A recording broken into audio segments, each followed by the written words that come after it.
This wildlife area was established in the mid-1970s, and most of it was county land, and there was some tax forfeit land here as well that was promoted by the United Northern Sportsman Club in Duluth.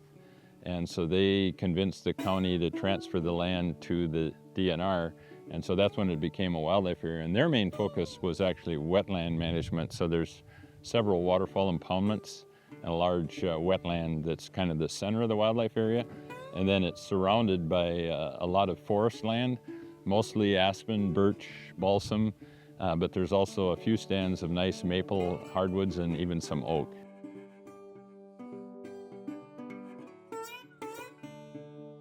When you buy a small game hunting license, there's a surcharge on each license, and that goes towards buying lands for wildlife area, and then they have different accounts that are dedicated to purchasing land for wildlife areas. The Pittman-Robinson cost share money that we get for this comes with requirements that if we're spending that money, it has to be spent for wildlife purposes.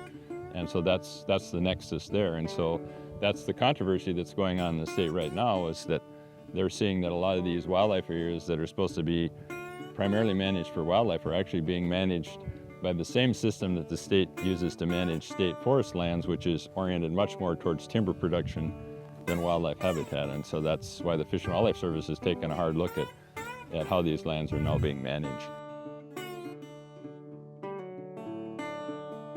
Our management direction here is to manage primarily for deer, bear, and grouse and waterfowl, the game species that are here, but also to provide habitat for the whole suite of species, so all the non-game species from moose to wolves to everything else in between that use this area. And so that requires a real diverse cover type, and so you have a mixture of ages and a mixture of timber types. So our initial goal as we started working for the DNR was try to provide those food resources.